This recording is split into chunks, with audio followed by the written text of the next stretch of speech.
Welcome to Mr. Criminology, where we share for you to learn and succeed. In this video, we will be discussing documents. Ano nga ba ang documents?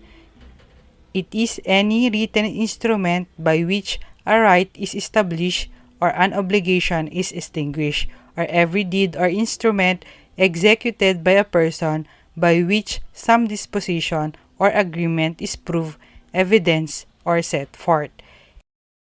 For example, last will and testament. Sa last will and testament, a right will be established. Kunyari, sinabi ng testator, yung yaya ng anak ko magmamana ng ganito.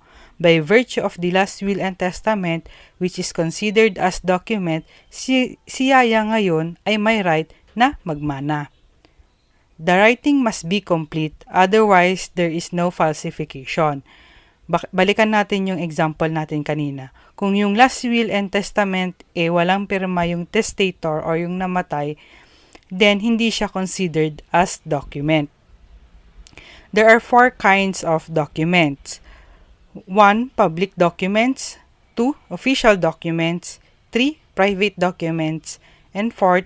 Commercial documents. Public documents. It is any instrument notarized by a notary public or competent public official with the solemnities required by law. Example, deed of sale which is notarized. Official document.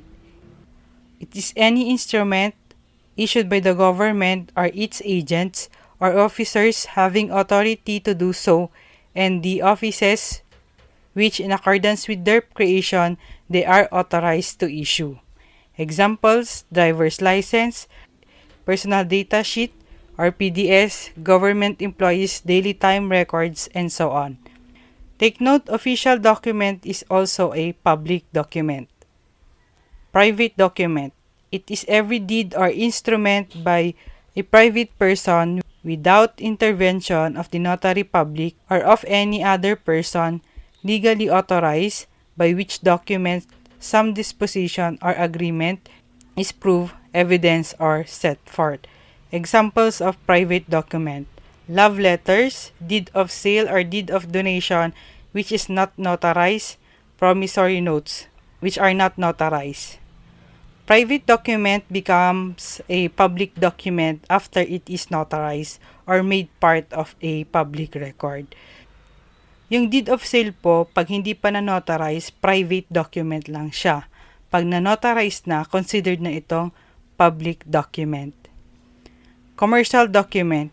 Any document executed in accordance with the Code of Commerce or any mercantile law containing disposition of commercial rights or obligations. Examples, bill of exchange, letters of credit, checks, cadence, draft, or bills of lading. Thank you for watching. If you like this video, don't forget to share it and to subscribe.